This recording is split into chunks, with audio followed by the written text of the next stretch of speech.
लौटने का रास्ता बनाना मुझे नहीं आता। चक्रव्यूह को तोड़ना जानते हो, परंतु वापस आने का रास्ता नहीं बना सकते। तुमने तो कहा था कि जब अर्जुन सुभद्रा से युद्ध के बारे में बातें करता था तो तुम गर्भ में युद्ध शिक्षा ग्रहण कर लेते थे। हाँ, परंतु जिस रात पिताश्री चक्रव्यूह के बारे में बता रहे थे और पिताजी ने केवल चक्रव्यूह के भेदन की ही बात कही थी कि माताश्री को नींद आ गई और उन्हें सोता देख पिताश्री ने आगे कुछ नहीं बताया, और इसीलिए मैं चक्रव्यूह से बाहर निकलने का रास्ता बनाने का ज्ञान नहीं रखता। ये ना तो अर्जुन के शंख की आवाज है और ना ही ये कृष्ण के 5 जन्य शंख की आवाज। तो फिर ये शंख कौन बजा रहा है? ये शंख अर्जुन पुत्र अभिमन्यु बजा रहा है। इसका अर्थ है अभिमन्यु के नेतृत्व में पांडव चक्रव्यूह की ओर बढ़ेंगे। पांडवों की मति मारी गई है, जो वो स्वयं मृत्यु के मुख में जा रहे हैं। ठीक है, कुमार अभिमन्यु ने गर्भ में चक्रव्यूह तोड़ने की शिक्षा ग्रहण की है, परंतु वो चक्रव्यूह का भेदन कैसे कर सकेगा? न ही वो अर्जुन है और न ही वासुदेव कृष्ण। कृपाचार्य, सेना नायकों को गरुड़ व्यूह को चक्रव्यूह में बदलने का संकेत दीजिए।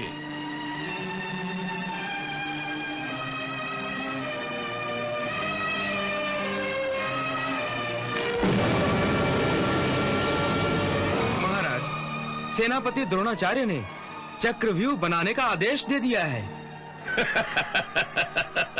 अब तो पांडव सेना फंस जाएगी इस चक्रव्यूह में। अर्जुन भी दूर किनारे पर चला गया है। अब क्या करेगा युधिष्ठिर?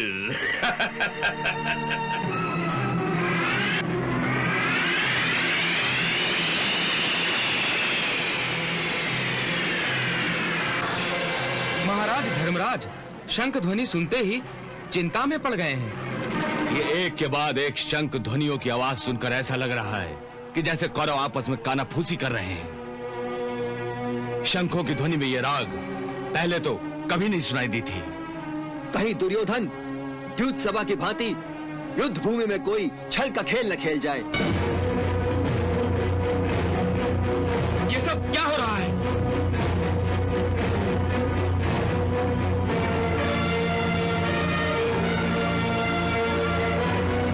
कौरव सेना गरुड़ व्यूह तोड़ रही है। कौरव सेना चक्रव्यूह बना रही है।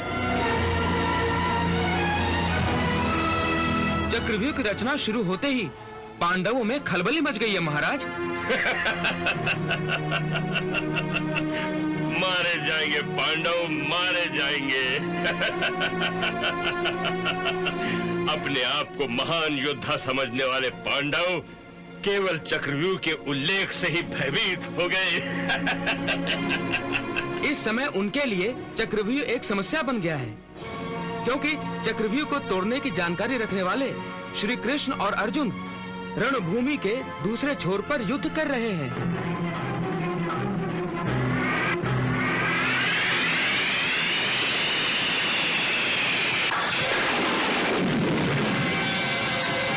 अर्थात चक्रव्यूह की रचना करने से पूर्व ही द्रोणाचार्य ने जो चतुराई का चक्रव्यूह रचाया था उसमें फंस गए हैं पांडव। चक्रव्यूह, चक्रव्यूह, चक्रव्यूह। ये चक्रव्यूह नहीं, कौरव सेना का अजगर है, जो अपनी कुंडली के बीच में पांडव सेना को जगाड़कर हमें नष्ट करने के लिए आगे बढ़ेगा। समझ में नहीं आता श्री कृष्ण भ्राता अर्जुन को युद्ध भूमि के दक्षिण कोने पर क्यों लेकर चले गए? ये चक्रव्यूह नहीं, एक सोची समझी हुई कुटिल योजना का अंश है। कुटिल योजना जिसकी घोषणा उन तीनों शंखों की ध्वनि ने कर दी थी और जिनको सुनकर मेरा माथा ठनका था। अब माथे पर हाथ मारने से क्या होगा? कपाल रगड़ने से भाग्य का लिखा नहीं मिट जाएगा।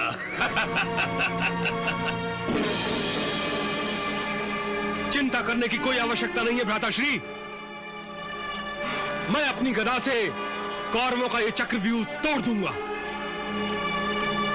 नहीं भीम, यह असंभव है। चक्रव्यूह गदा से नहीं तोड़े जाते। ये युद्ध योद्धाओं के बीच में नहीं, बल्कि दो सेनाओं के बीच में होता है। इसे तोड़ने की विशेष युद्ध नीति है और जो केवल अर्जुन ही जानता है। मैं भी जानता हूं चक्रव्यूह को तोड़ना। तुम चक्रव्यूह भेदना भी जानते हो? हाँ ताऊश्री। भ्राताश्री, फिर तो हमें तुरंत आक्रमण करना चाहिए। हमारे पास समय नहीं है।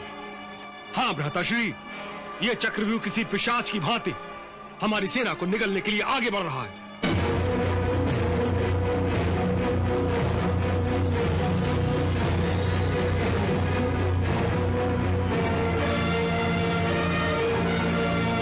भ्राताश्री, शीघ्र निर्णय लीजिए।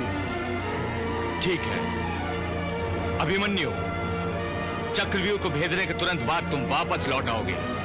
क्षमा करें ताऊश्री, मैं चक्रव्यूह ध्वस्त अवश्य कर सकता हूं, परंतु लौटने का रास्ता बनाना मुझे नहीं आता।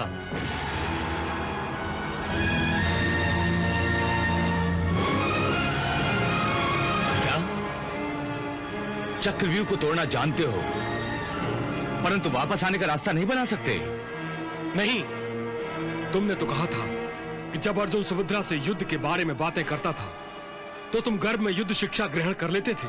हाँ, परंतु जिस रात पिताश्री चक्रव्यूह के बारे में बता रहे थे और पिताजी ने केवल चक्रव्यूह के भेदन की ही बात कही थी कि माताश्री को नींद आ गई और उन्हें सोता देख पिताश्री ने आगे कुछ नहीं बताया, और इसीलिए मैं चक्रव्यूह से बाहर निकलने का रास्ता बनाने का ज्ञान नहीं रखता। ठीक है अभिमन्यु, फिर मैं तुम्हें जानबूझकर मृत्यु के मुंह में जाने की आज्ञा नहीं दे सकता। यदि अर्जुन यहां होता तो बात दूसरी होती। कुछ उल्टा सीधा हो गया तो मैं अर्जुन को क्या उत्तर दूंगा? वो बड़ा ही भावुक है। परंतु इसके अतिरिक्त हमारे पास कोई दूसरा उपाय भी तो नहीं। कह दिया ना कि नहीं हो सकता।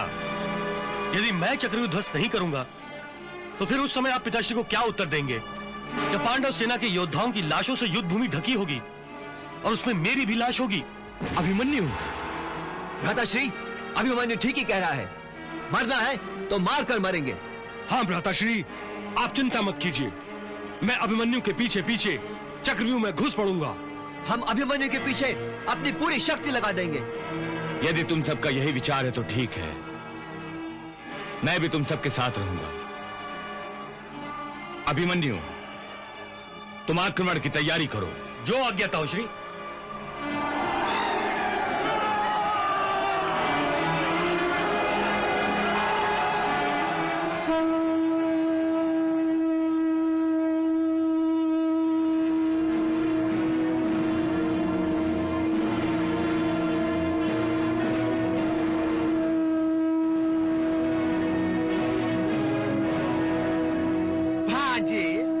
तुम ये शंख की ध्वनि सुन रहे हो?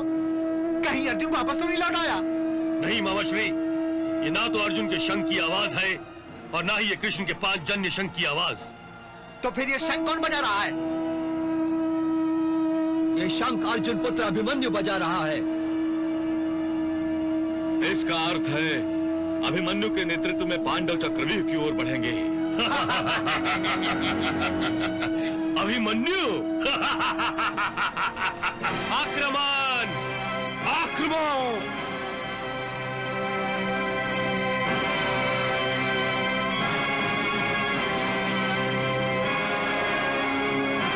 हाँ मित्र,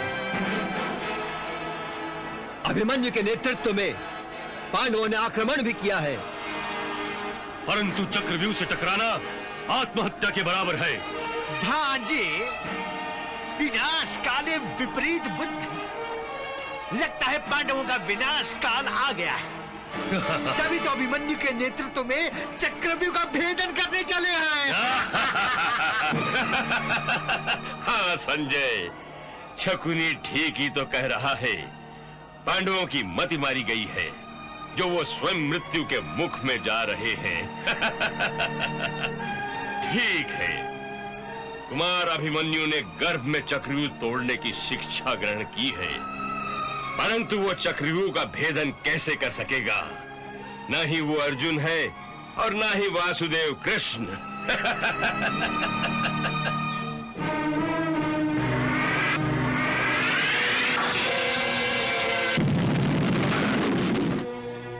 अभिमन्यु अस्त्र शस्त्र से संपन्न है।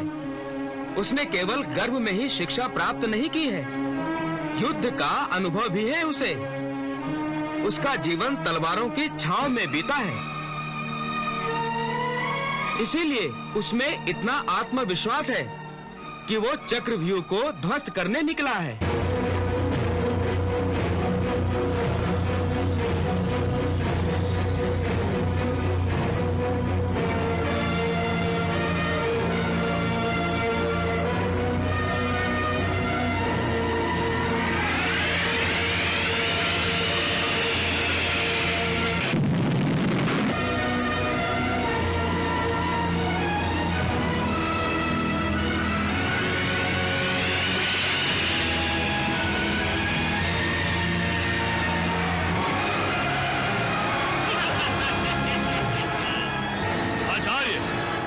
विजय मिलनी ही चाहिए।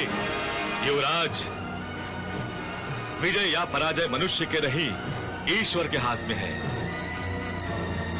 वो चाहेगा तो अवश्य हमें विजय मिलेगी। अवश्य होगी भांजे, अवश्य होगी।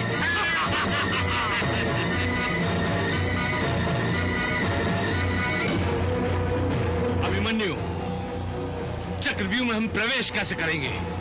काकाश्री, ये व्यू चक्र के जैसा घूम रहा है, परंतु घूमते घूमते एक पल के लिए इसका मुख खुला रह जाता है। जैसे ही मैं चक्रव्यूह में प्रवेश करूं, आप मेरे साथ साथ प्रवेश कीजिएगा। चिंता मत करो पुत्र, हम तुम्हारे पीछे पीछे ही चक्रव्यूह में प्रवेश करेंगे।